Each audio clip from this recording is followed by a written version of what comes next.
All right, in this session, we're going to be analyzing the tangled histories of the Cold War and decolonization. We're talking about the period from 1900 to the present, a time when the world map was just completely redrawn. We're going to break this down into 6 parts, exploring how a totally new global order clawed its way out of the ashes of old empires and the collision of new, powerful ideologies. And by the end of this, you'll be able to explain the causes and effects of this era's huge conflicts, its independence movements, and, of course, the collapse of that two-sided bipolar world order. So here's our game plan. We'll start with how the world split in two, then see how that Cold War turned hot, and how at the exact same time empires were crumbling. We'll look at the countries that tried to find a third way, see how cracks started to form in both power blocks, and finally, watch as the Berlin Wall comes crashing down. Let's get started. Okay, so after World War II, the world was just a different place. The old European empires were collapsing, leaving this massive power vacuum. And stepping right into it were 2 brand new superpowers, the United States and the Soviet Union, who couldn't have been more different. This really set the stage for a new kind of global fight. And this right here, this is the heart of the conflict. On one side, you have the US and its allies, all about free market capitalism and individual freedoms. On the other side, the Soviet Union, promising a totally different path, one where the state controls everything to create economic and racial equality. And you have to understand, these weren't just, different policy ideas. No, these were completely incompatible visions for how society should even work. A global showdown was pretty much inevitable. And Winston Churchill just nailed it with his famous phrase. It perfectly captured the new reality. An Iron Curtain had split Europe in 2. And this wasn't just some fancy metaphor. It meant real, fortified borders. It meant political repression in the East, which was dominated by the Soviets, and a stark division from the US-backed Western Bloc. So, what was the U.S. supposed to do about this? Well, their answer was a policy that would shape everything for the next 50 years. Containment. The thinking wasn't really to, roll back communism where it already was. The main goal was to contain it, to keep it from spreading, using a mix of economic help, like the Marshall Plan in Europe, and strong military alliances. But here's the thing. This ideological fight didn't stay cold for long. Not at all. While the big 2, the US and the USSR, managed to avoid a direct, planet-ending nuclear war, their conflict exploded into very real, very bloody wars all across the globe. And the main way this happened was through something called a proxy war. Basically, the US and the Soviet Union would pick sides in a local conflict, then pour in weapons, money, and support. This turned things like civil wars and independence movements into battlegrounds for their own global fight. It let them fight each other indirectly, but the cost for the countries caught in the middle was just devastating. This map just lays it all out, doesn't it? Picture the world, split right down the middle. You've got NATO, the North Atlantic Treaty Organization, which was the military alliance led by the US, and on the other side, you've got its Soviet rival, the Warsaw Pact, which bound all the Eastern Bloc nations together.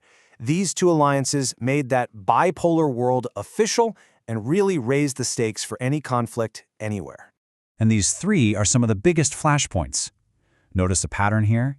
They're all in Asia, which became a huge battleground after China went communist in 1949. So in Korea, in Vietnam, and later in Afghanistan, you see these local fights over national identity get totally transformed into these massive, brutal international wars. For the US, this was the bloody reality of its containment policy. Okay, so while the superpowers are locked in this global chess match, there's another, equally massive historical force just erupting across the planet. At the exact same time, the old European colonial empires were falling apart at incredible speed in this process we call decolonization. I mean, just look at the contrast on this slide. On the left, that's Africa in 1914, basically a patchwork quilt of European colonies. Now look at the map on the right, a continent of independent countries. This change, which happened in just a few decades after World War II, is seriously one of the fastest and most profound shifts in global politics ever.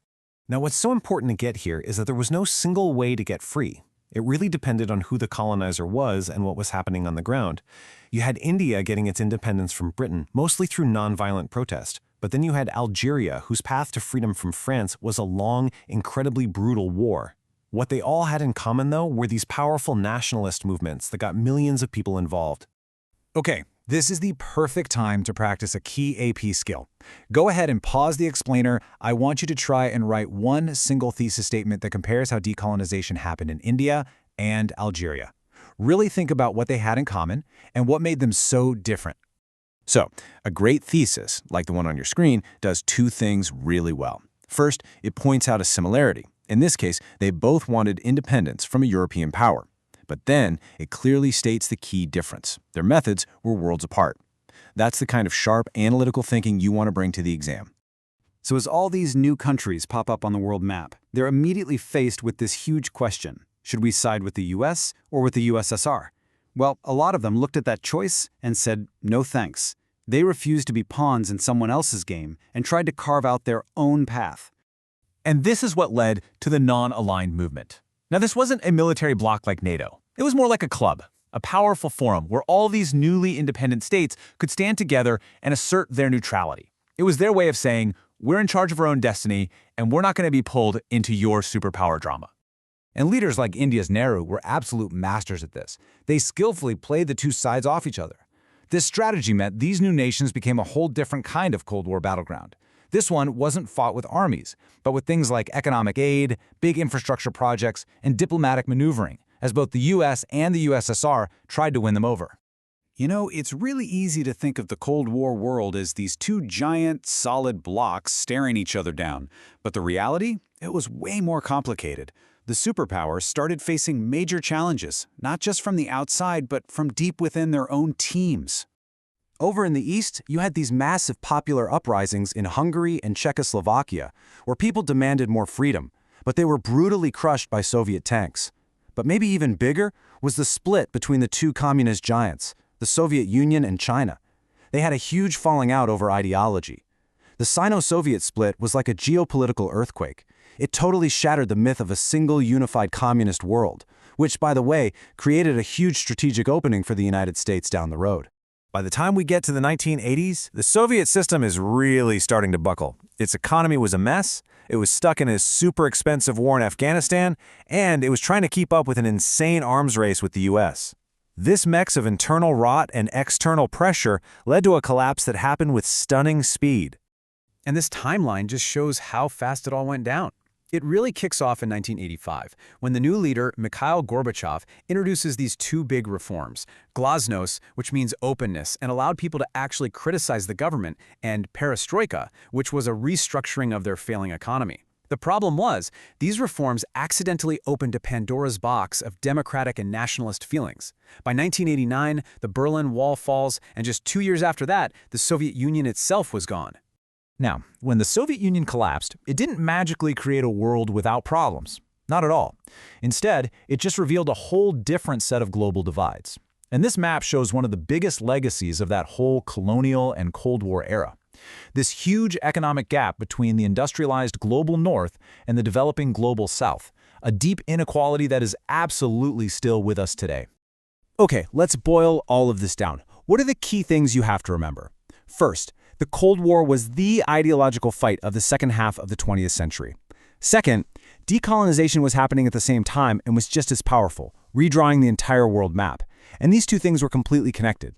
And finally, the end of the Cold War didn't mean the end of conflict. It just shuffled the deck, leaving us with the incredibly complex world we see today. And that leaves us with one last thing to think about. As you keep studying this period, I want you to really assess how the legacies of all this, of colonialism, of the Cold War alliances, are still shaping our modern world. How do they influence economic inequality, political chaos, and conflict today? In other words, how is the history we just talked about still alive and kicking, shaping the world you're living in right now?